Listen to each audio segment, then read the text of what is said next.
2024년부터 대출 한도가 줄어든다고 합니다. 가계대출 고삐를 이제서야 잡겠다라고 금융당국이 이야기하고 있는데요. 결국 윤석열 정부가 대출을 이제 한도를 의도적으로 줄이는 게 아니라 이제 내몰릴 때까지 내몰려서 이제 대출할 수 있는 여지가 없는 겁니다. 뭐 지금 저 정부가 되게 구구의 결단을 내리는 것처럼 뉴스 제목은 되게 뭐 아주 관리를 제대로 하는 것처럼 이야기하지만 실상은 뭐다? 이제 대출해 줄 돈이 없는 거예요. 돈이. 그리고 윤석열 정부가 애시당초 벌써 지금 2년이 다 되어 가는데 그동안에 가계대출을 그냥 다 놔버렸어요. 왜 저 모양밖에 안 됐냐? 경제부총리라고 하는 자리에 추경호를 앉히고요. 금융위원장에 뭐 세상의 듣보잡 금융 관련해가지고 제대로 된 경력을 가지지도 못한 놈들을 금융감독원장에 금융원장에 앉히고요. 한국은행 총재는 계속 협박해가지고 기준금리 못 올리게 만들고 뭐 이러다 보니까는 대한민국의 경제 관련한 부분들이 제일 개판이 됐어요. 뭐 사실상 2024년에 5년에 6년에 이제 금융기업들이 금융업계가 자기들이 살기 위해서 이제 의도적으로 대출을 줄이고 가상금리를 먹이고 이제 더 빡빡하게 이제 갈 거다라는 겁니다. 왜냐? 이미 이제 감당 못할 수준으로 대출을 너무 많이 해줬단 말이에요.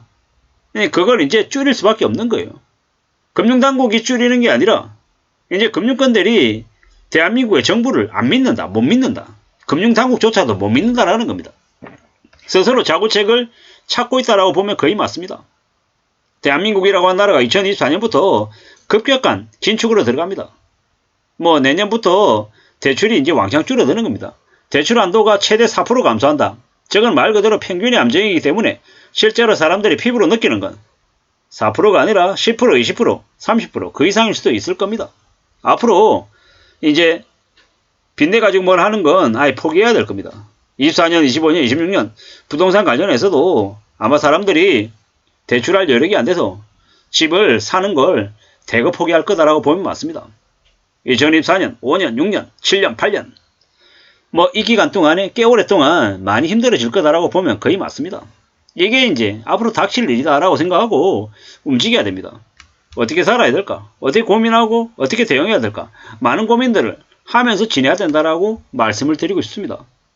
스트레스 DSR을 적용한다. 뭐 간단하게 얘기해서 그 신용도에 따라서 이제 소득에 따라서 각각의 여러 가지 조건에 따라서 대출을 달려준다라는 겁니다. 결국은 대출 한도 줄어들고 대출금리 더 올라가는 거다라고 이해하면 거의 맞습니다. 이게 앞으로 이제 벌어질 일이다라고 생각해야 되는 겁니다. 뭐 세부적인 내용들은 아마 시간이 지날수록 점점 알게 될 겁니다. 뭐 2024년에는 뭐 되게 조금 줄어드는 것처럼 되어 있지만 24년, 25년, 26년 시간이 지날수록 대출 한도가 계속 줄어들 거다라고 보면 맞습니다. 내년 상반기에 4%, 내년 하반기에 9%, 2025년에 16%까지 대출 한도가 축소가 된다라고 한답니다. 뭐 이게 앞으로 이제 잘 따져봐야 되는 거죠. 뭐 나름의 시나리오에 따라 가지고 이제 적용이 되는 건데 기존에는 대출이 연소득이 5천만 원인 차주가 이제 30년 만기로 분할상환 대출한다고 했을 때 3억 3천만 원 대출을 받을 수가 있었다라고 하면 이게 뭐 이제 뭡니까?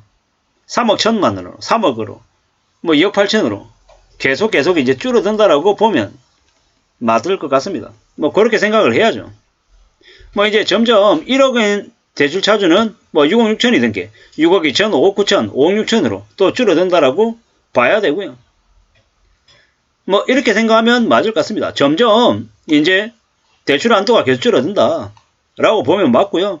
이렇게 되면 이제 결국에는 대출 한도가 줄어드는 만큼 실제로 이제 집을 살 수 있는 이제 여력이 안 되기 때문에 부동산 관련한 경기는 줄어들 수밖에 없다라는 겁니다.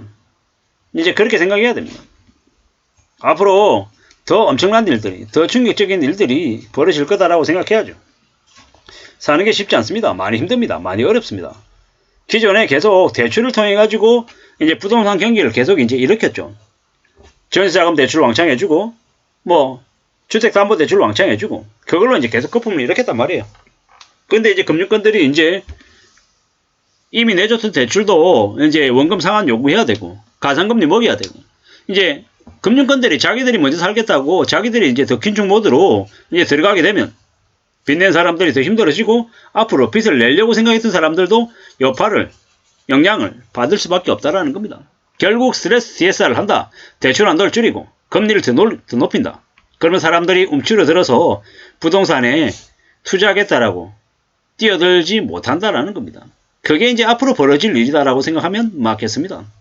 우리가 살아간 삶이 점점 더 곤욕스러워진다라고 봐야죠. 사는 게 꽤 힘들고 꽤 어렵다라고 봐야 됩니다. 절대로 쉽지 않다라는 겁니다. 이게 앞으로 벌어질 일이기 때문에 더 정신 바짝 차리고 살아가야 될 것 같습니다.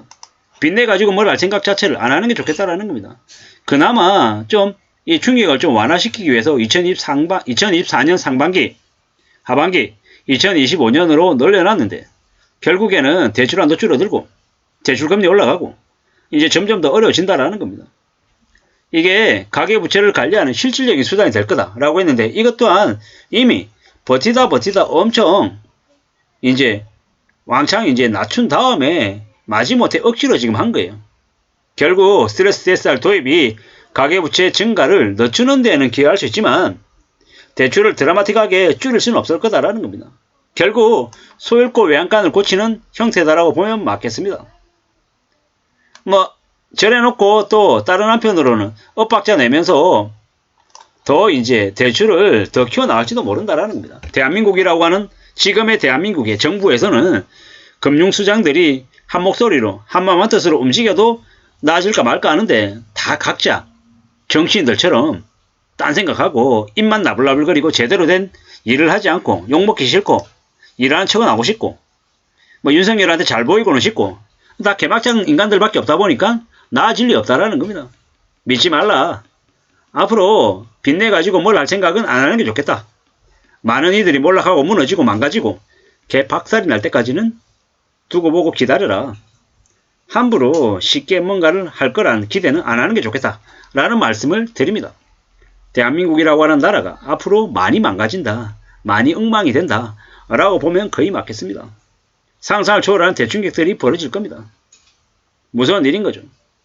어떻게든 리스크를 관리해야 되고 빚을 내지 않으려고 정신 바짝 차리고 살아가야 됩니다. 빚이 얼마나 무서운지 두려워하고 염려하고 겁내면서 천천히 뭔가를 결정하면서 움직여 가야 되겠습니다.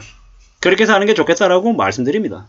우리가 살아간 삶이 더 힘들다라는 거, 더 어렵다라는 걸 인정하고 받아들이고 가야 될 것 같습니다. 그래야 삶이 나아질 것 같다라는 말씀을 드립니다. 스트레스 DSR 도입으로 대출 한도가 점점 줄어든다. 결국 대출 한도 줄어들고 대출을 일부 상환해야 되고 금리 올라가야 되고 가계대출은 이제 늘어나기는 어렵다라고 보는 게 맞을 것 같습니다. 이상입니다.